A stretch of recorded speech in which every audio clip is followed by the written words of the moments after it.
Custo de vida, emprego e desemprego, cesta básica, tarifas públicas, salário mínimo. Agora, na Brasil Atual, a análise do DIEESE. E nós vamos conversar agora com o diretor técnico do DIEESE, Fausto Augusto Júnior. Bom dia, Fausto. Bom dia, Glauco. Bom dia a todos. Fausto, a Câmara dos Deputados aprovou um projeto que altera o cálculo da tributação dos combustíveis, uma proposta que torna o ICMS invariável diante das variações do preço do combustível, de mudanças decorrentes do câmbio. O que muda com esse projeto, caso ele seja aprovado no Senado, Fausto? Em primeiro, Glauco, essa é a primeira questão. Ele precisa ser aprovado no Senado, e no Senado, certamente, o debate político ele é bastante diferente do que é na Câmara, principalmente quando envolve tributação de estados. Uma vez porque os assentos no Senado são 3 por estado, a representação, uma representação política do próprio estado, então essa é a ideia da Casa do Senado, e essa é uma discussão bastante importante para o conjunto de estados e municípios no Brasil. O que foi aprovado na Câmara, patrocinado pelo governo, na verdade construído com uma proposta de governo para jogar sobre as costas dos governadores a responsabilidade que é do governo federal em relação ao preço dos combustíveis, de certo modo reduz os impostos gerados pelo principal tributo estadual, que é o ICMS. A proposta que foi aprovada altera o ICMS de uma alíquota definida, que incide no começo da cadeia ali do combustível, para um valor fixo em reais estipulado anualmente pelos estados. De alguma forma, o que a gente vai assistir é uma redução significativa do principal tributo, que chega em torno entre 15% e 20% do conjunto da arrecadação de todos os estados. O que isso significa na prática? Na prática, isso significa menos recursos, em especial para os principais gastos dos estados. Nós estamos falando de saúde, nós estamos falando de educação, nós estamos falando de habitação, que de alguma forma impacta também os municípios, uma vez, em parte significativa, cerca de 25% desses tributos são direcionados aos municípios. A pergunta mas afinal de contas, se é tão ruim para os estados, por que o governo colocou isso? Basicamente, para não enfrentar ou para pelo menos camuflar um dos principais problemas da inflação hoje, que é a alta dos preços de combustível, que está vinculado à política de preços da Petrobras, que hoje não opera, não se preocupa com relação ao que acontece com a população brasileira, mas basicamente tem como finalidade aumentar os dividendos dos seus acionistas. Essa mudança de perspectiva do preço, da política de preços da Petrobras, vem fazendo com que a gasolina venha subindo cotidianamente, o óleo diesel assim substantivamente, e o governo busca então construir aí uma espécie de um teatro para tentar dizer que isso tudo é culpa dos impostos. Vamos lembrar que os impostos sobre o combustível eles já estavam aí antes da política mudar, e isso não fez de fato o preço do combustível subir. O que eles vão tentar fazer agora é artificialmente reduzir um pouco o preço da gasolina para dizer que a culpa é dos estados, e esses 6%, 7% que pode ser reduzido aí se esse projeto for aprovado, rapidamente vai ser corroído pela própria alta do câmbio ou alta do preço do petróleo no cenário internacional. Ou seja, na verdade, nós estamos assistindo a um grande teatro, mas um teatro que vai influenciar decisivamente a vida das pessoas, porque nós estamos falando ali da principal arrecadação dos estados e, de alguma forma, financia parte significativa das políticas sociais no Brasil. E também não resolve o problema, né, Fausto? Porque enquanto a política de preços da Petrobras continuar atrelada ao mercado internacional e também às variações de câmbio, o Brasil continua sujeito a novos aumentos dos combustíveis. Sem a menor dúvida, a gente vai assistir isso daqui a pouco. O câmbio começou a subir semana passada, e é quase que inevitável que daqui a pouco, mantida a política da Petrobras, vai subir a gasolina novamente.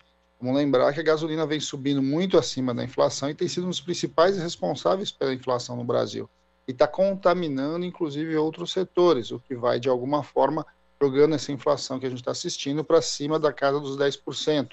Algo bastante complexo e que vem restringindo o poder de compra das famílias. É importante a gente denunciar o tempo todo, reafirmar que esta é uma escolha. A escolha da política de preços hoje operada pela Petrobras que é a principal empresa, né, de produtora de combustíveis no Brasil, é uma opção de Estado, é uma opção deste governo. De alguma forma, deveria ser diferente, mas não está sendo. A ideia deste governo é deixar a Petrobras como uma empresa privada, apesar de ser estatal, de alguma forma vinculada a quem tem ações da Bolsa em relação à Petrobras, e não ao interesse do país. Esse é um debate fundamental que precisa ser feito. E, ao mesmo tempo, Glauco, é bastante importante que a gente tome muito cuidado, porque muitas vezes a gente também vai vendo os analistas, aí, principalmente da grande mídia, atrelando essa política de preços, atrelando essa alta dos combustíveis ao problema do monopólio do petróleo no Brasil. E aí vai tentar fazer o quê? Vai tentar, de novo, privatizar uma empresa que é fundamental para o nosso desenvolvimento. Então, a gente está num daqueles momentos bastante complexos, bastante difíceis da análise, mas que é importante que seja compreendido pelo conjunto da sociedade.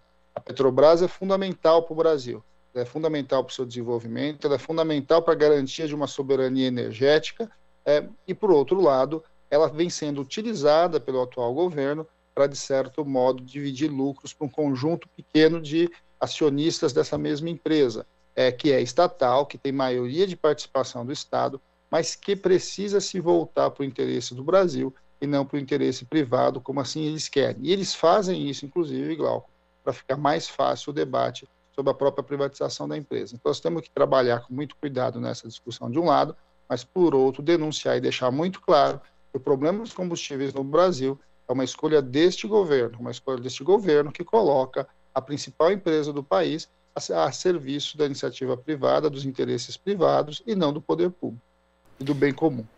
É interessante, Fausto, você destacar essas vozes da mídia tradicional que agora culpam, né, já estão começando a culpar, e de forma alinhada com o governo, né, com declarações do próprio presidente da República, do ministro da Economia Paulo Guedes, o monopólio do petróleo no Brasil pelo preço dos combustíveis, né, uma gradação. Né? Primeiro a culpa é dos governadores, depois, aliás, a culpa nunca é do governo federal, nunca é de quem passou a adotar isso desde outubro de 2016, essa política de preços da Petrobras. E essa política ela é absolutamente protegida pela mídia, né? Simplesmente não existe qualquer tipo de questionamento, como se fosse um totem ali que não pudesse ser derrubado. Mas essa política precisa ser questionada, e o próprio papel da Petrobras, como você mencionou também, Fausto.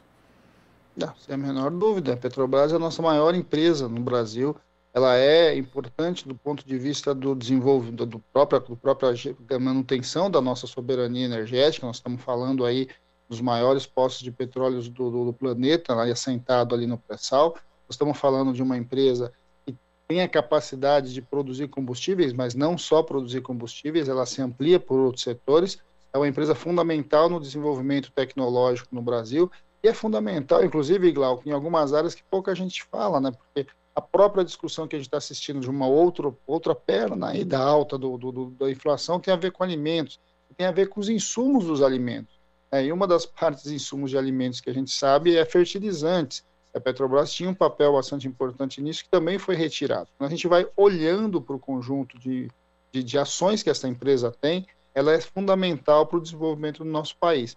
E não é à toa, e ela é uma das joias da coroa aí nessa discussão de privatização que está acontecendo de maneira picada, né? Eles estão desmontando a empresa e vendendo ela aos pedaços, né, que é a pior forma de privatização, porque, antes de mais nada, ela é uma privatização que você nem vai percebendo, o conjunto da sociedade não percebe o que está acontecendo. E aí você tem uma política de preços que, de alguma forma, vai colocando a população contra a empresa. E como ninguém explica o que está acontecendo, não explica que a culpa não é da Petrobras, a culpa é do governo, que opta por uma política desse jeito, de alguma forma vai construindo um cenário bastante perigoso para o nosso desenvolvimento futuro.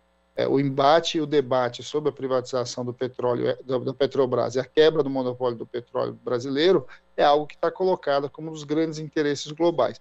Não é à toa, é bom dizer, do que a gente já tem assistido o golpe, né, de 2016. E o golpe de 2016 tinha a ver, aconteceu nas chamadas primaveras, e essas primaveras passaram basicamente pela cadeia do petróleo global, né, pelos países que são grandes produtores de petróleo, e que, de alguma forma, vem influenciando aí, boa parte das discussões geopolíticas no período recente aqui do nosso planeta.